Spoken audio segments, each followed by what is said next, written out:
I'm Hayley Lewis, and you're watching All Chiefed Up. On today's episode of All Chiefed Up, we talk with sports anchor and Chiefs insider Hayley Lewis about trade rumors and the NFL draft. Stick around. Okay, guys, we're here with Hayley Lewis, sports anchor from Kansas City, your Kansas City Chiefs. Hayley, tell us a little bit about yourself for the people living under a rock that do not know who you are. Oh wow, what an honor. I'm actually a Kansas City native. I was actually born and raised here in KC, and then went to school in Nashville. So stayed in Nashville for a while, and then took a gig in Oregon, and then I was in Memphis, and now we're back here in KC, and started in 2019 season. So basically, I'm the reason that we're winning all these championships and Super Bowls, and they should just continue to extend me and hire me and all that yada yada yada. So. What got you into football, Hayley? I know that your dad was actually a high school football coach, and I think your brother played D1, right? Is that what got you into football? Yeah. So my dad's a coach. He actually just retired here in Kansas City. So he was like, there's this thing you do in when you live in state lines, you double dip as a teacher. So he did like the 25 years in Missouri and then swapped over to Kansas because it's literally just a hop and a skip over a line, basically.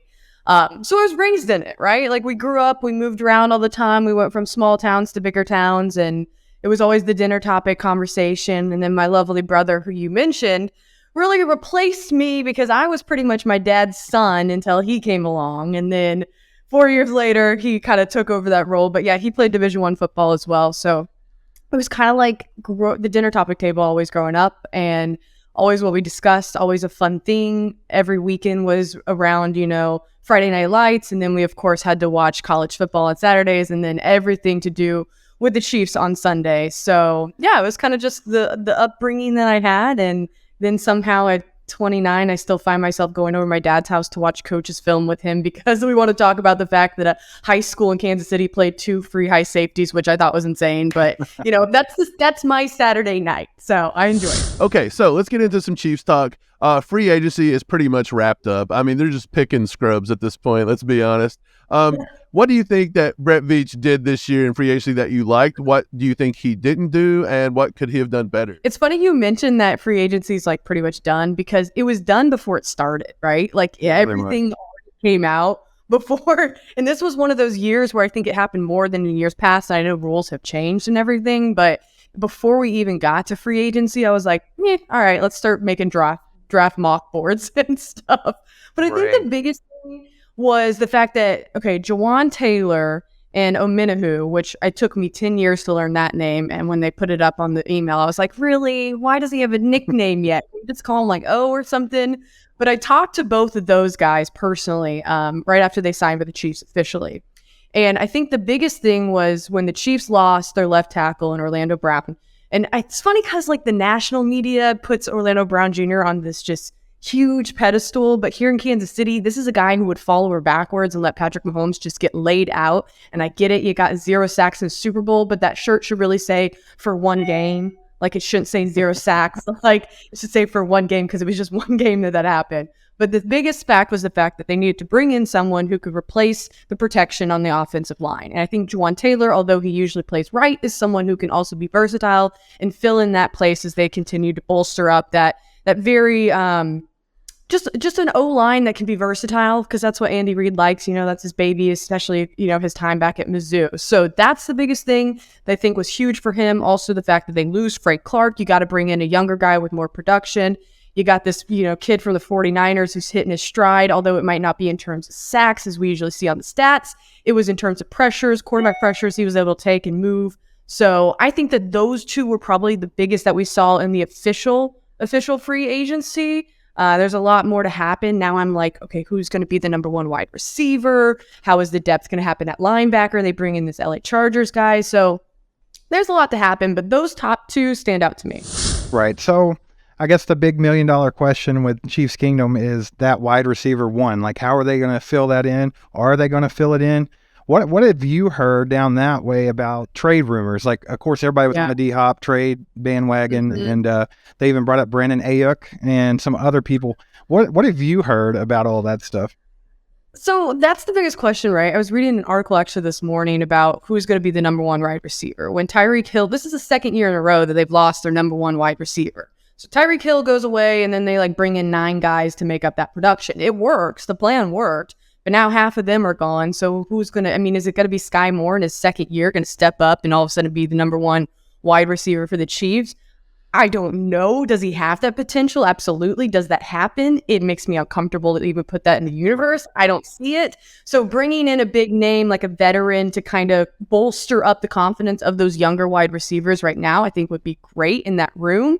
Who that might be, I mean, when we were throwing around the Odell Beckham Jr. stuff and like you said, the Hopkins stuff, I would love to see Hopkins here, and DeAndre would be amazing, but we don't have the money or the salary cap or the way to actually make him happy. There would have to be some kind of relationship that I don't know about with this team that he wants to be in Kansas City for a specific reason. I love the kid's story. I love the kid's production. I think he's a phenomenal player and would be a great addition. So I just, true, but also it really does come down to money. And we've seen that happen multiple times and even more so this year. So what happens yet? I don't know. But the rumors I've been having are those 2 big trades are off the table right now. Watch it come out tomorrow and everyone's like, she's a fraud. But that's what I'm hearing right now in my circle. As for who fills that void, I don't know yet. I think that's to be determined. Yeah, I kind of thought maybe they would try to make a splash on draft day and do a draft day trade because there were rumors, or actually I think it was confirmed by A.J. Brown that they tried to trade for him last year during the draft. Right. And of course he ended up going to Philly. But I think if there's going to be something like that, it might be on draft night. Veach is a crazy dude, man. That guy might be small in stature, but he walks around with his chest out and you're just like, I don't want to mess with this dude. What happens in that room? I would love to be a fly on the wall, but I also wouldn't, I cannot imagine how intense he is. So if he needs to get it done and it comes down to draft night, he will get it done. He's an aggressive mother, he's crazy. He'll do it. Yeah. Hey, so speaking of draft, you just had something fun happen today. You got to go tour Union Station where they're going to do the draft. Tell us a little bit about that. Yes, that was cool. So we got to go. Union Station is where we have the parades. That's kind of where everything ended for the Super Bowl parades. We've had 2.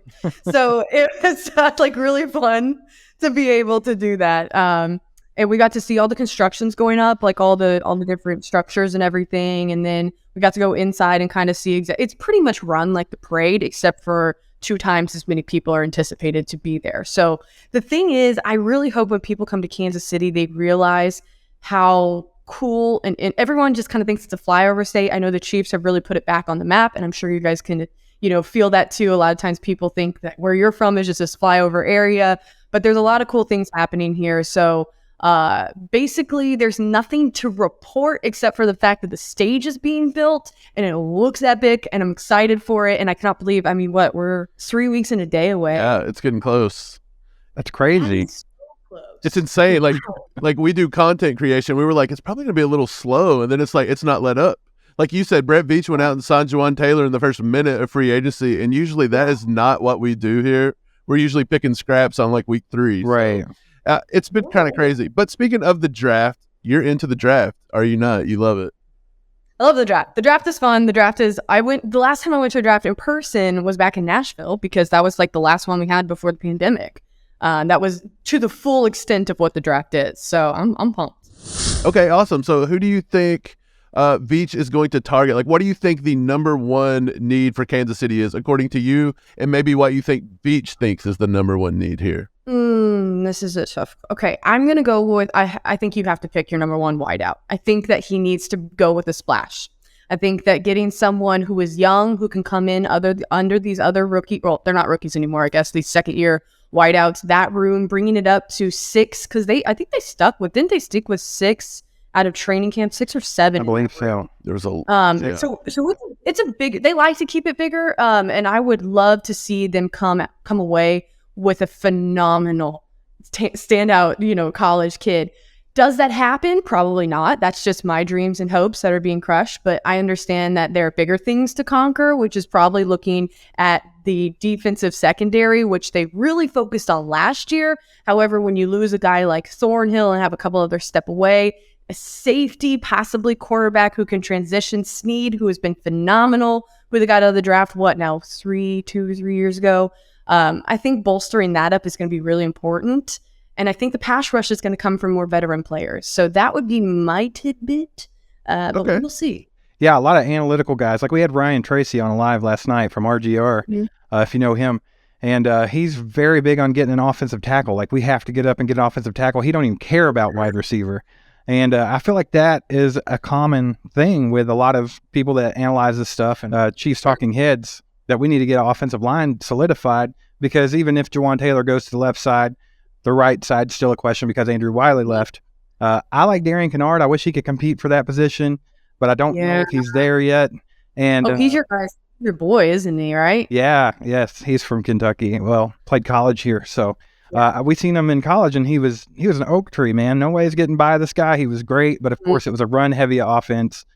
So it's a big adjustment going to Kansas City. So I don't know if he's all the way ready. So what do you think about that? Like, do you think that's more of a possibility than us making a splash and grabbing a wide receiver? Do you think that Brett Veach might move up the board and try to get one of these few good tackles like Broderick Jones or Paris Johnson or somebody like that?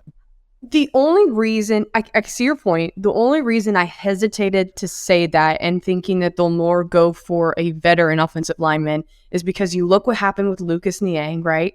He came in, he was their big draft splash, and they were going to pick him, and he was going to be great on the O-line. And then it was either an injury first and then COVID, so he sat out a year after that, chose to opt out because of personal things going on in his life, and then came back and really he showed up really slow in training camp. And I remember a lot of people were noting that this does not look good. And then you guys have this, I'm sorry, I'm like really on the Tennessee train today, apparently. But, you have a guy coming from Tennessee, and he does such a phenomenal job. Trey Smith has, played this phenomenal role on the O-line and being at a young age doing so. You overhaul the entire O-line from the Super Bowl 54 win, and now we flash forward, and there's pretty much no one on the same line, except for Allegretti, who has just gotten back with the team, but he's not starting with the O-line.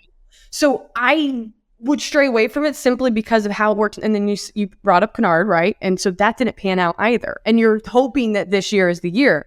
Well, are we going to wait 2 years to fill the void of left tackle? I think that instead of trying to wait to build someone up to potentially be the person next year, they'll go with someone that is already doing that job right now. That's my 2 cents. That doesn't mean it's right. I mean, who knows? What they do is crazy stuff. But I see the wideout as something that they're going to be more flashy and go after. Okay, so speaking of that, last night in the mock draft with Ryan Tracy we're referring to, we traded up to number 25 and we selected Quentin Johnston. He fell down the board, TCU guy. Would you be happy with that pick? He did fall to 25 and we jumped and got him. Is that something you'd consider an A-plus move?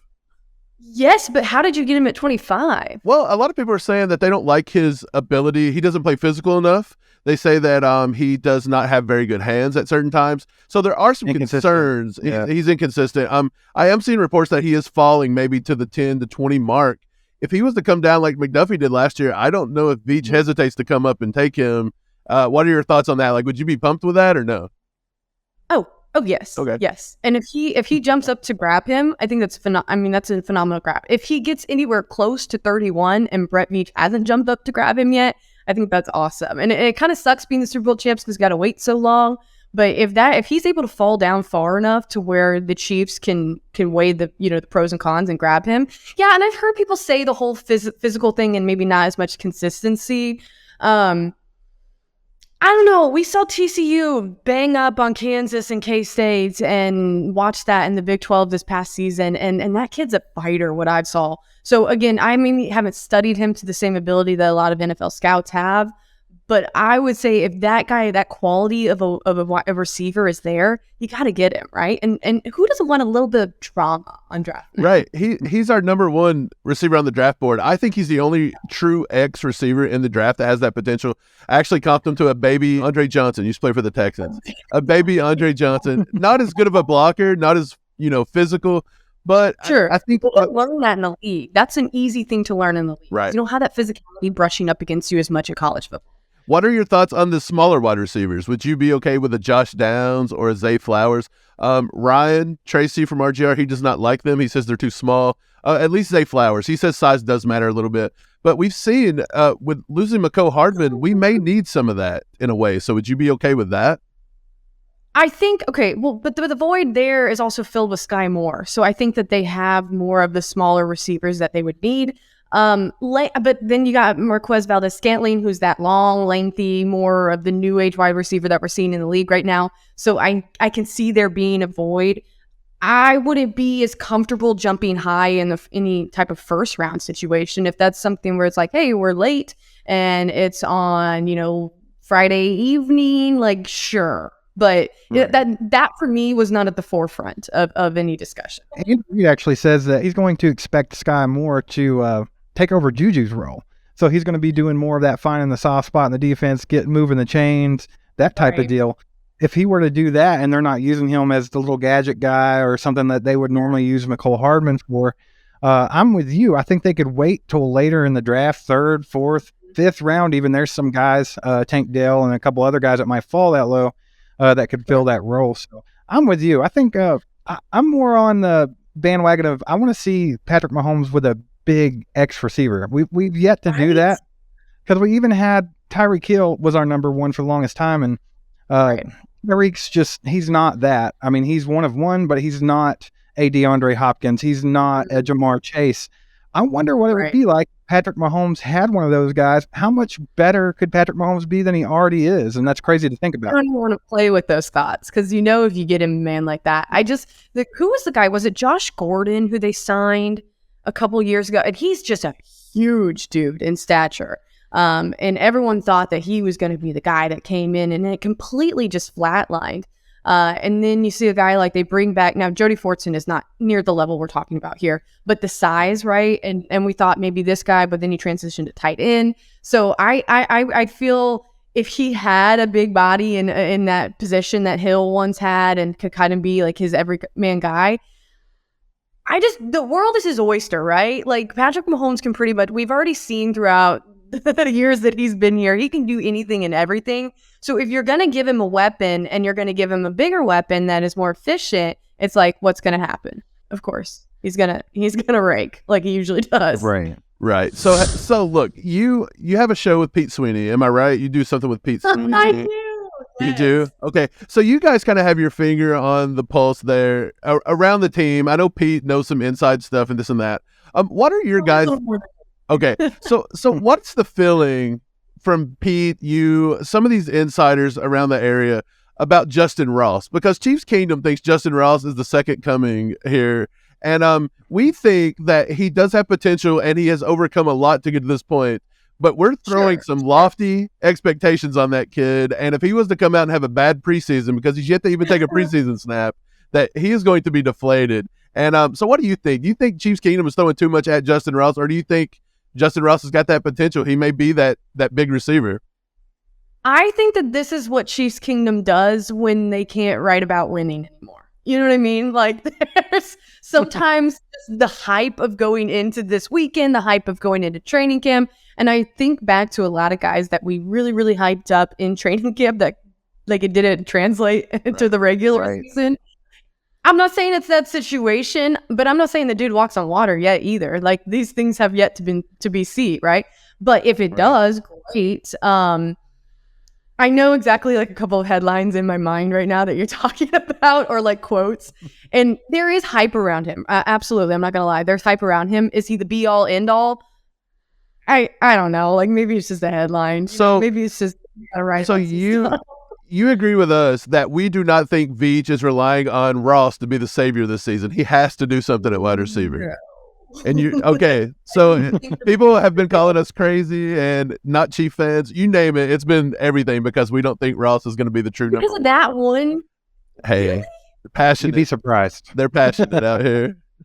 Interesting. Yeah, I don't think that's the end all be all, but I think it could definitely be a very potential and great weapon for Mahomes. And I think there's hype around it. But again, there's lots of hype around lots of players going into this thing. And then a lot of that fizzles out. So I just don't want to put before in the words of Eric Bieniemy when he used to be here, you don't want to put anything before the guy could put good tape on film.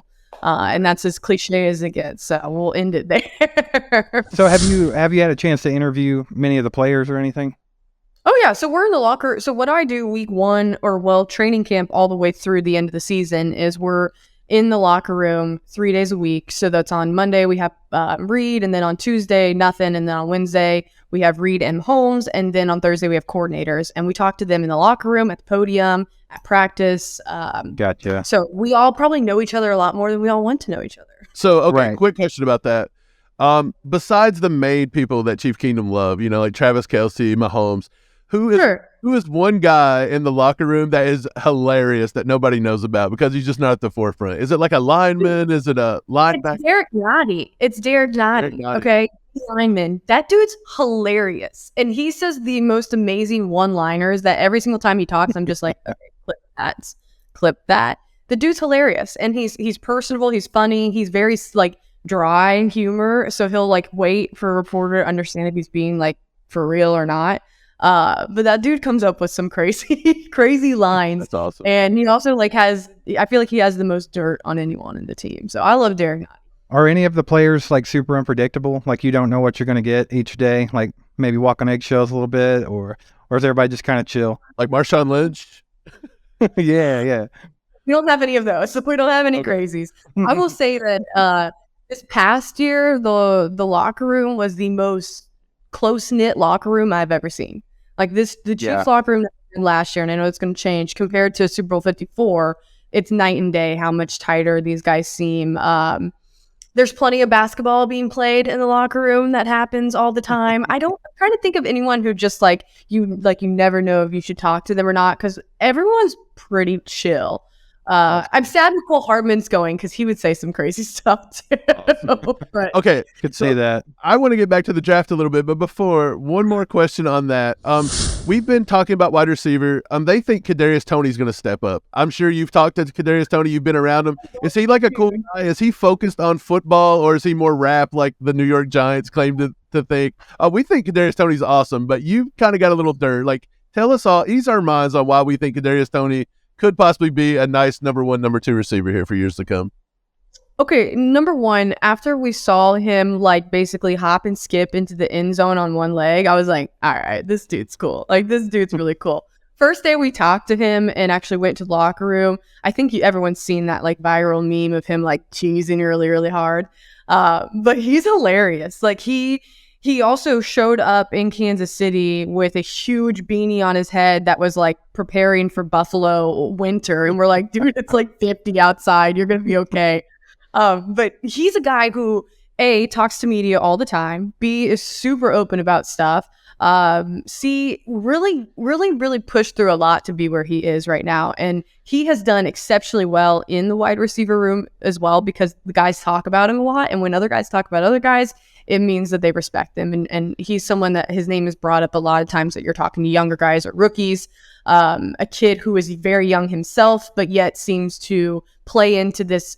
Andy Reid's offense is so intricate. It takes a long time to figure out and learn and just get the speed down of it. He's someone who just, hamstring was healed and the offense was learned. It was like boom, boom, boom, boom.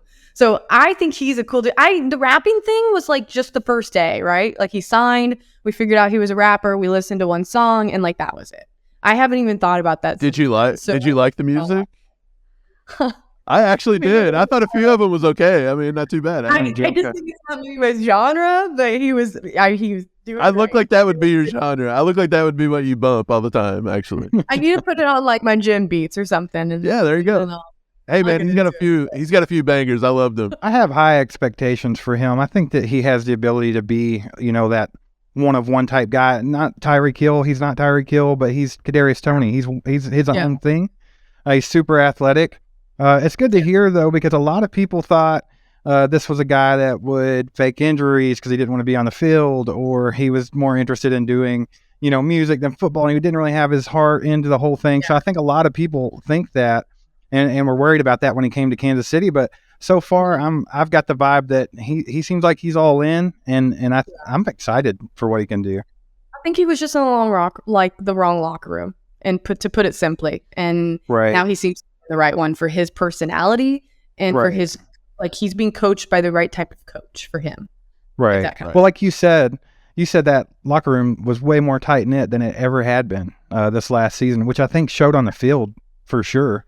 And then other than that, that's a good environment for Kadarius Toney to come in and see the Chiefs at their top team chemistry. So maybe he felt that, and it's going to inspire him to, do his thing. He got the warm fuzzies. Get the warm fuzzies. Feel good. Yeah, I think you made a great point. And like, it's going to be interesting to see this coming season how the chemistry rebuilds, because they have to do that every year. And I think Mahomes is so good at that. You saw him in the last season snag everyone. And that's not a new thing that he's done, but he just did it to a more public and bigger level. And I think that that's going to continue to happen. So we'll see. On March 28th, you tweeted that you're going to leave KSHB 41 and maybe take a national TV spot. Do you have any info on that? Do you got anything you can share or no?